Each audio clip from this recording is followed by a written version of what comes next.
I first made my millions of dollars. The first time I ever became a millionaire was with Webcam Studio. Oh, really? I didn't know that. Yeah, this is how I first ever made money. I mean, I was a kickboxing world champion, but kickboxing's not boxing, right? Yeah. So I'd make like $100,000 a fight. You fight 2 or 3 times a year. You pay 20% to your manager. You pay taxes, but you're not rich. So you get like 30 to 40% of the money. Yeah, and I didn't consider myself rich. Like 30, 40 grand chunks, what, twice a year, maybe 3 times a year. Living in London, London rents, need a car. You're trying, like you're not rich in any way. And that's actually the reason I retired, because I woke up one day and I thought, I'm giving 6 hours a day of absolute focus and energy to this. And I believe I'm smart enough that if I put that much tenacity into something else, I can be a multimillionaire. I truly believed that. I was like, I've realized now I've reached the pinnacle of kickboxing. My choice is either to change over to MMA, which I was offered to do earlier in my career, but at the time the kickboxing contract paid more money. I had to pay the bill, so I went kickboxing. Change over to MMA, learn to wrestle, change over to UFC, blah, blah, blah. But this is also like 7, 8 years ago where even the UFC didn't pay the money it pays now. But the UFC still doesn't pay that much money from what I understand. No, if you're like top 5 or champion, yeah. But most of the dudes you're going to see there in the prelims, they're getting 10 grand a fight, 9 grand a fight. It's nothing, right? So it'd be like starting my career all over again. And at the age of 28, I thought, I don't have the gumption to start again. I've been through hell for this. I've broken my hand 8 times. My ribs have been broken. I don't want to do this all over again. So what do you do when you realize that, hey, maybe I don't want to keep fighting? I decided to get rich. What does that mean to you? When you're sitting there, you're getting, $30,000, $40,000 kind of net on a per fight basis. Is rich to you like, hey, I want a couple $100,000, $1 million, $20 million, $1 billion? I wanted 30 or 40,000 every month. 30 or 40,000 every month, so about $500,000 a year, give or take. I thought if I had that much money, I could do whatever I wanted. Okay. That's what I decided. So what's step 1 that you do? So step 1 is, maybe that's how we ended up here together, my friend. Step 1 is I decided to be very logical about it. Chess player, right? So it's like, I want money. What is money? How do banks work? How does credit work? What's fractional reserve banking? All these things we now know to be the biggest cons of the century, right? So I'm sitting there researching money for days and days and days.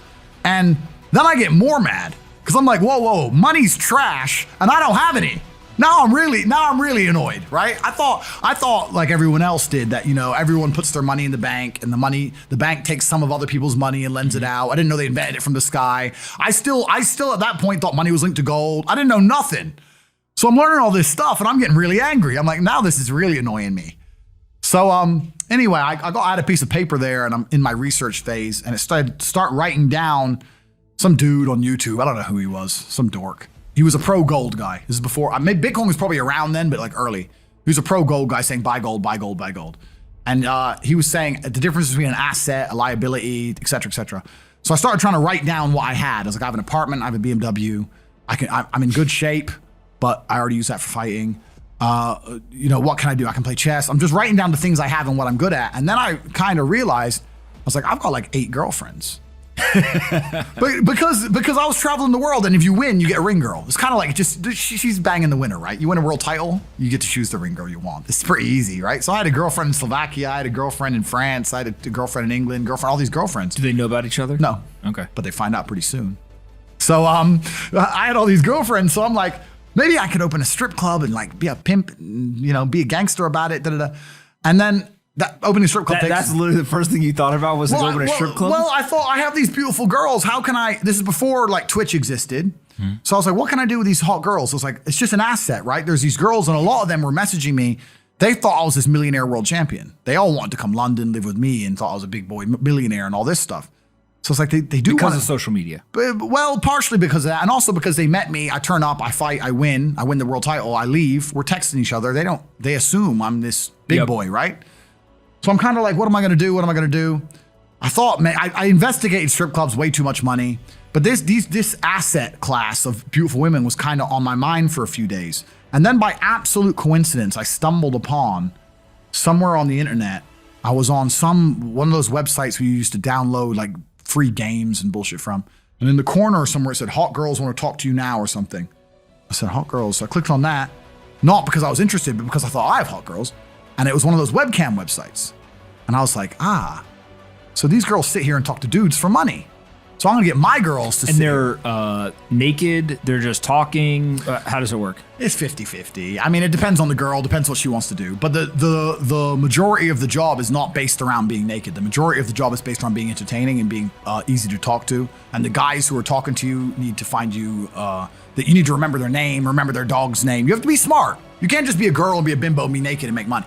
You have to be really smart, charming, interesting, happy all the time, positive. Mm-hmm. And I thought, I'm going to try this. So I messaged all 5 of my girlfriends, told them I had a job for them, explained to them what I was going to do. I was going to launch this company.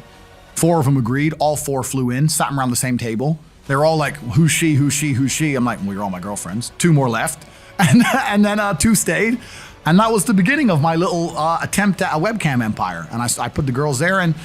And my role in it all was I did all the tech side of stuff, which is the first thing, of course. And then also, and I get called a pimp a lot. But the reason I use the term is because I don't see it as a negative term. I see it as positively inspirational and motivating person. I'd motivate the girls. I'd make sure they did their job properly. If they had a bad day online, I'd come up with a good excuse for them. Oh, it's been a football game. It's been really busy. Don't worry. You're so beautiful. Don't be upset. You did better than her. You did the best today. I keep everything organized, put the schedules together, all that kind of stuff. And is it hard? It's hard because women have to want to work for you. Okay. Women have to want to obey you. That's what's hard. And you don't do that. This is one of the biggest misconceptions. I really want to clear this up. People in the movies and stuff, pimps are like aggressive, mean men. Complete opposite. Pimps are more like James Bond. James Bond's a pimp. He sleeps with a girl to get information. He doesn't care about her. He is absolutely and utterly a pimp. He doesn't hit her. He makes her love him. She does what he wants. He uses sex as a weapon to reward her, and then he disappears. That James Bond is absolutely and utterly a pimp. So I say pimp because everyone calls me a pimp online, tries to go, haha, you're a pimp, like I'm gonna get offended. It's like, no, beautiful women wanted to work for me, and they wanted to work for me because I displayed supreme competence. And they knew if they worked for me, they'd make a lot of money. So whenever I was out, I'd meet a waitress and say, look, you're working 10 hours a day for pennies. You can work 10 hours a day for me, make 10 grand a month, 20 grand a month. And over time, I just built up this big little empire of webcam girls. At one point, I had 4 locations, 75 girls working for me. And I was doing. And we say locations, like, explain what goes into a location. I just rent houses. All right, so you rent a house, and in the house, you just literally, hey, go live here. There's like technology set up, and then you can basically just sit in front of the computer and literally be on the other end of one of these webcams, and guys are paying by the minute, by the hour, whatever, to talk to you.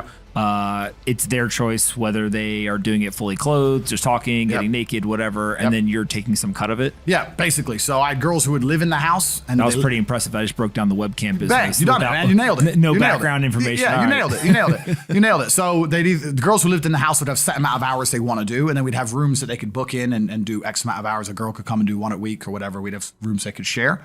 And then, very much exactly like you said. They'd go online, they'd do their hours, they'd have their regular customers, they'd get their money. And then I'd take around half of the money, around 50%. You take 50%. Around 50%. Okay. Is that high or low compared to the rest of the industry? I'll tell you why it's very low. It's low because every time a girl would quit and try and do it by herself, she'd make a fraction of the money overall because she hasn't got the instruction, she hasn't got the motivation, she's just lazy with it, right? And women have a very different mentality to money than men. If you show a woman how to make $1,000 in an hour, she'll think, I only have to work an hour a week. Whereas if you show a man how to make $1,000 in an hour, he thinks, I can make $18,000 a day. That's the difference between us. So if I had a girl working for me making $20,000, she got 10, I got 10. If she quit, she'd make 3 for herself, if that.